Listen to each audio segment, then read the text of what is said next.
Hello everyone, welcome back to our channel. This is Sandhya Pawar. जय माता दी। तो आज के इस वीडियो में मैं बताने जा रही हूँ गणगौर का फुल उद्यापन ब्लॉग। गणगौर पड़ता है चैत्र नवरात्रि में तीसरे दिन और ये पूरे राजस्थान में बहुत ही उल्लास के साथ मनाया जाता है। राजपूत फैमिलीज़ में भी इसको बहुत ही अच्छे से मनाया जाता है। इस गणगौर तीज पर मैंने अपनी सास के साथ मिलकर इस व्रत का उद्यापन किया था। तो इस ब्लॉग में आपको देखने को मिलेगा कि गणगौर का उद्यापन कैसे किया जाता है, बिंदोरा कैसे निकाला जाता है, गणगौर में पूजा कैसे की जाती है और कैसे इसका समापन किया जाता है। सब कुछ आपको इसी ब्लॉग में देखने को मिलेगा। इस ब्लॉग वीडियो को पूरा देखें स्किप किए बिना, ताकि आपको सब कुछ पता चले। और अगर ये वीडियो अच्छा लगे तो प्लीज़ इसको ज़्यादा से ज़्यादा शेयर करें ताकि और लोगों को भी पता चल सके। और हमने बहुत मस्ती की, फंक्शन बहुत अच्छा रहा। ये सब आप पूरा वीडियो देखेंगे तो खुद समझ जाएंगे। अभी हम जा रहे हैं बिंदौरा लेकर गणगौर माता को लेने। जो मेरी बड़ी सास हैं वो हर साल गणगौर का जोड़ा बिठाती हैं, तो हम उनके घर गणगौर का बिंदौरा लेकर जा रहे हैं। गणगौर के बिंदौरे में कुंवारी लड़कियां को ही दूल्हा दुल्हन बना दिया जाता है और दुल्हन की तरह दूल्हे के वेश में उनको लेकर बारा निकाला जाता है। आगे एक कुंवारी कन्या कलश रखती है और इस तरीके से लेके जाया जाता है ढोल के साथ।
लोग इस घर में गणगौर लेने आए हैं।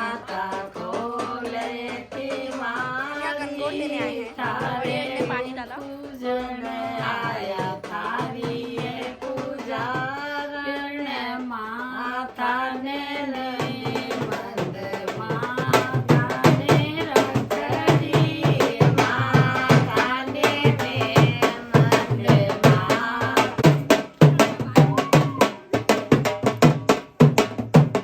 जिस दिन घर में हम गणगौर लेने के लिए गए थे उन्होंने भी बहुत अच्छे से स्वागत किया और ढोल पर उनकी फैमिली से भी बड़ी सास ने और उनकी पोती ने बहुत अच्छे से ढोल पे डांस किया।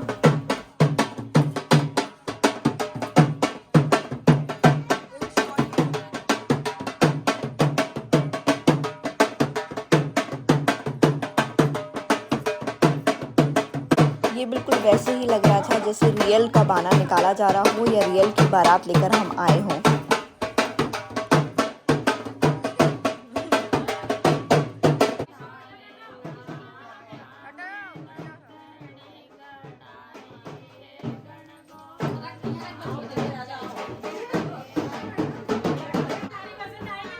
यहाँ मेरी बड़ी सास ने बिंदौरे का स्वागत किया, तिलक करा और आरती उतारी और गृह प्रवेश कराया।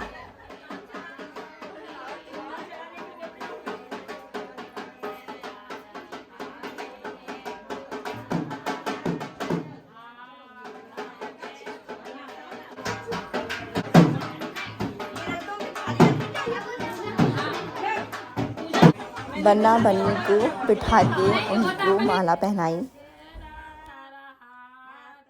उसके बाद जो उद्यापन करता है वो गणगौर माता को नौतता है। तो मेरी सास ने उनको नौता, पूजा की और उसके बाद फिर मैं पूजा कर रही हूँ। गणगौर तीज के दिन शुभ मुहूर्त देखकर ही, सबसे अच्छा मुहूर्त जो होता है उस वो देखकर ही पूजन करें नौते का।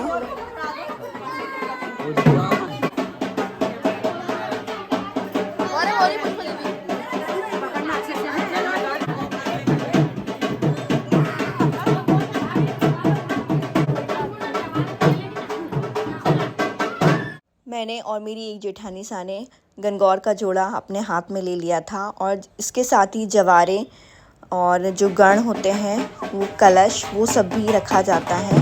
घर के एक एक सदस्य इनको रखते हैं और फिर वापस से इतनी ही उल्लास के साथ इनकी विदाई करते हैं या वापस लेकर आया जाता है।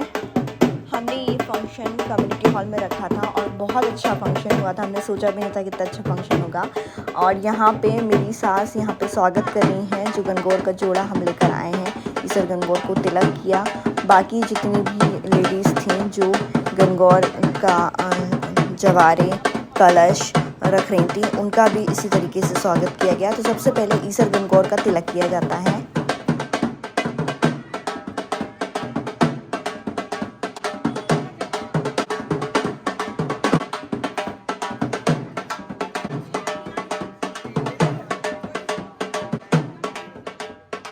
बन्ना बन्नी भी कुंवारी लड़कियां ही बनी थी और ये भी बिल्कुल रियल के दूल्हा दुल्हन लग रहे थे। ये नंदिनी बाईसा है, मेरी जेठानी जो साथ में है, उनकी बड़ी वाली बेटी, और मोनिका दुल्हा बनी थी। बिंदौरों को जब लाया जाता है गणगौर माता को, तो उस टाइम पे ही सारी तैयारी कर लेनी चाहिए पहले ही। तो पाटा बिठा दिया जाता है और फिर स्थापना की जाती है गणगौर की।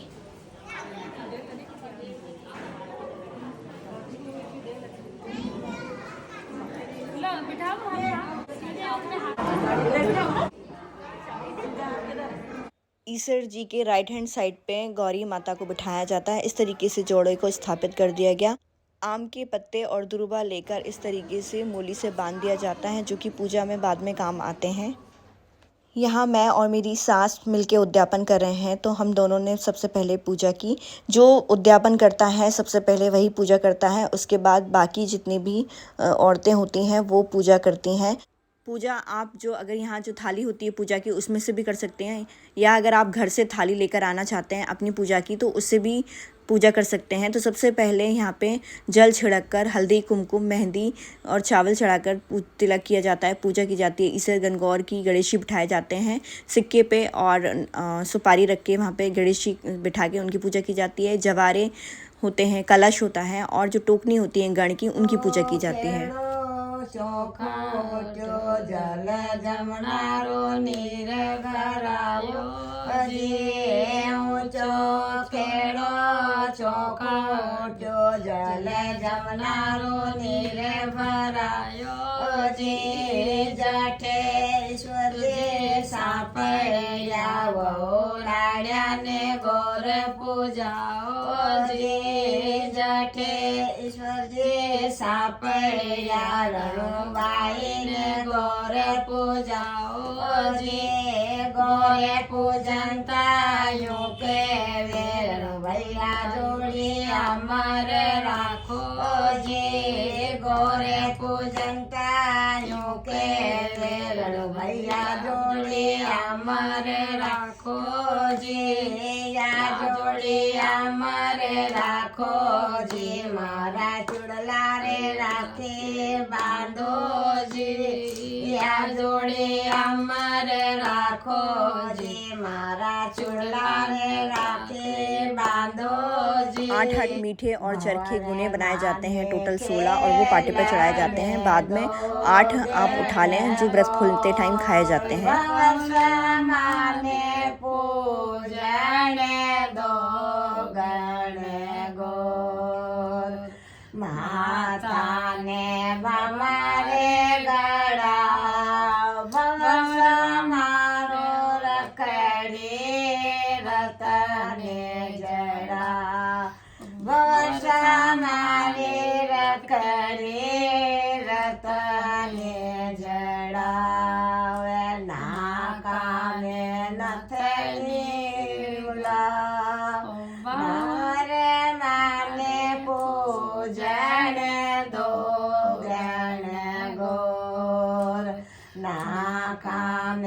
नाथने गड़ा भंवर मागे नाथने जड़ो रे जड़ा। 16 बिंदी लगाई जाती है हल्दी मेहंदी कुमकुम की। कुछ लोग काजल की भी लगाते हैं, हमारे काजल की नहीं लगती। उसके बाद बाकी के लोग पूजा करते हैं।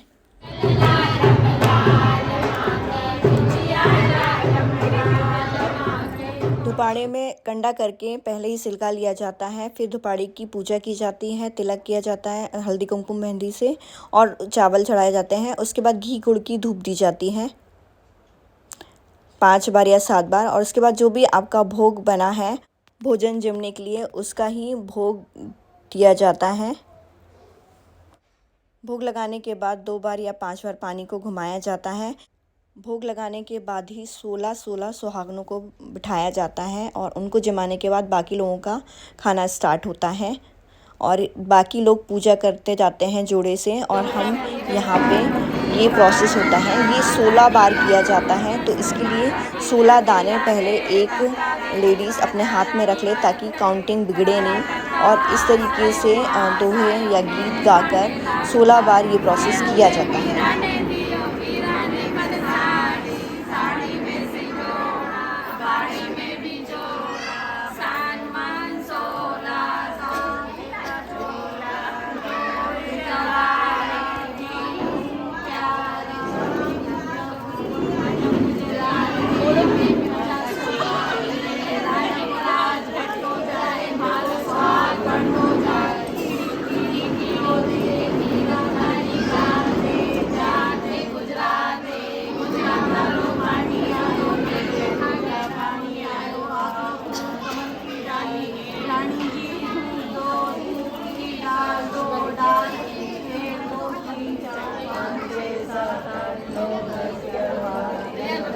ये भी जोड़े से ही किया जाता है, पर सास और बहू का जोड़ा नहीं होना चाहिए। जेठानियाँ कर सकते हैं या कोई भी जोड़ा साथ में बना सकता है कोई दूसरा।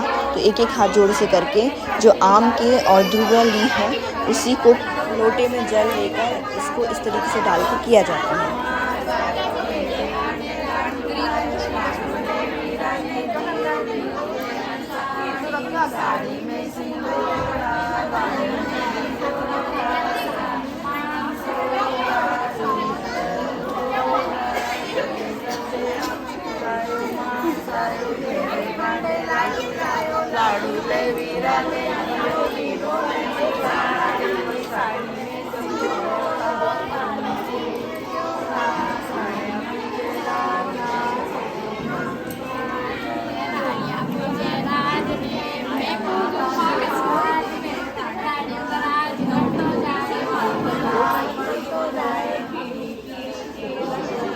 अरे गोली गोली रख के आता ना घर पे।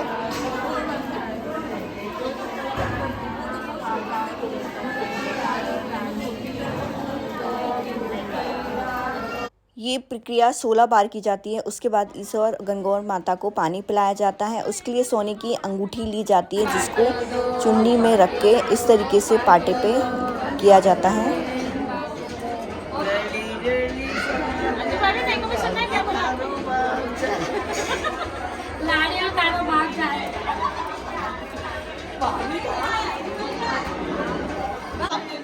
पानी पिलाते समय पति का नाम लिया जाता है और इस तरीके से दोहे बोले जाते हैं। बहुत ही मस्ती मजाक होता है।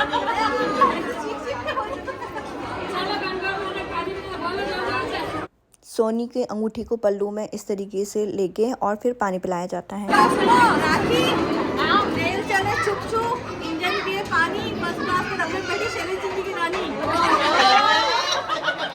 मुझे नहीं आता कि दोहे क्या बोले जाते हैं, तो मैंने अपनी जेठानी से पूछा, फिर उन्होंने मुझे बताया, वो मैंने दोहे बोले।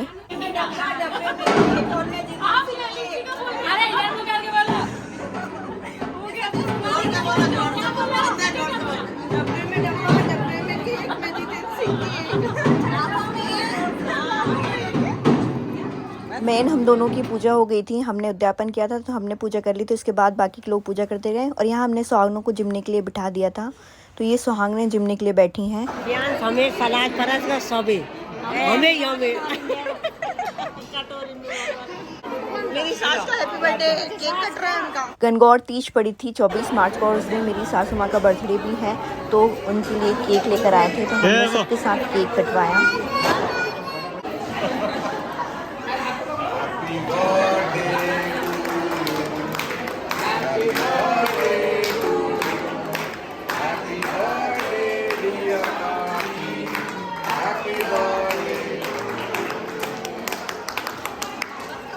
अरे पहले का अरे नहीं काकी इधर पहले इधर जल्दी जल्दी जल्दी जल्दी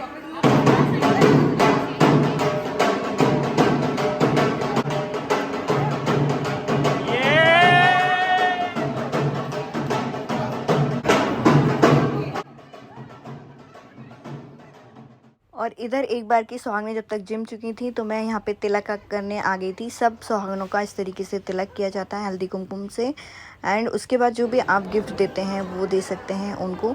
तो हम यहाँ पे मैं पोटली बैग लेकर आ गई थी और वहाँ पे 5 चीज़ें हमने सुहाग की रख दी थी इसके अंदर। कुछ लोग 16 भी रखते हैं, जैसी जिसकी श्रद्धा होती है वैसे आप रख सकते हो। तो ये ये 500 एक मेरा एक दिन 16 सुहागनें जमाते हैं, तो हम 2 लोग थे, इसलिए टोटल 32 सुहागनें थी, बट हम ज़्यादा ही लेकर आए थे क्योंकि घटनी बढ़नी हो जाती है सुहागनों की किसी कारण से, इसलिए।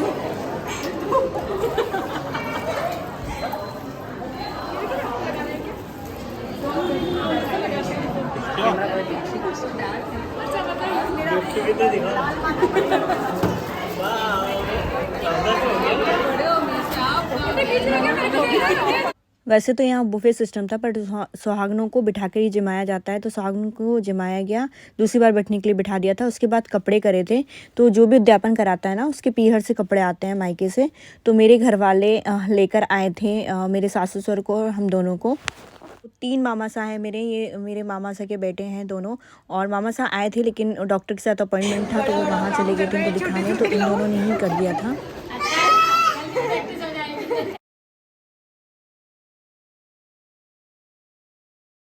मेरा कन्यादान मेरे मामा सा नहीं लिया है, तो मेरा पहला काम मेरे मामा की फैमिली ही करती है, फिर उसके बाद मेरे मायके से मतलब मेरी मम्मी की फैमिली करती है।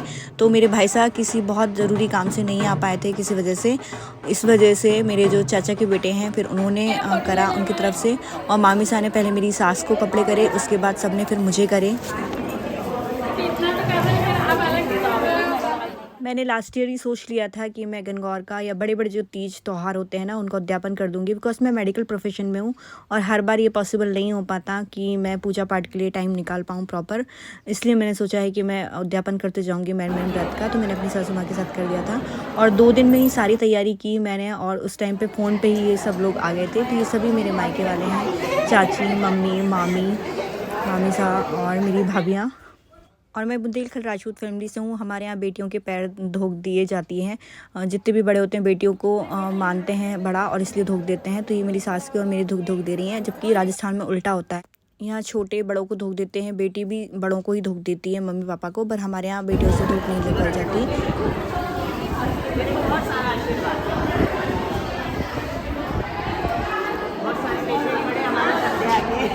जो बाकी थी वो दूसरी बार में सुहागनें बैठी थी तो ये उनको दिया, और ये सुहानी भाभी बोल रहे हैं कि तेरे बहुत सारे पेशेंट बढ़े, तो मैंने कहा वैसे ही बहुत सारे बढ़ रहे हैं, बहुत मुश्किल होता है मुझे मैनेज करना, पूरा दिन बिजी हो जाती हूँ मैं। सबके जिमने के बाद लास्ट में हम जिमने के लिए बैठे। घर की मम्मी जिम रही है। 3:30-4 बज चुकी थी। जिमने के बाद हम सब ने बहुत ढोल पे डांस किया और बहुत मस्ती की। ये सभी मेरी जेठानियाँ, बड़ी सास और ननंद भाईसा हैं।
उसके बाद लास्ट में हम करीब 5 साढ़े 5 बजे गणगौर के जो लेकर आए थे ईसर गणगौर जी, उनको विदा करने के लिए गए। ढोल जहाँ से लेकर आए थे वहीं उसी पाटे पर उनको वापस से स्थापित कर दिया। तो इस तरीके से ये ब्लॉग ख़त्म हुआ। ये वीडियो कैसा लगा प्लीज़ कमेंट करें, ज़्यादा से ज़्यादा शेयर करें ताकि और लोगों को भी पता चल सके। और अगर आप मेरे चैनल पर नए हैं तो प्लीज़ इसको सब्सक्राइब ज़रूर करें। Thank you for watching.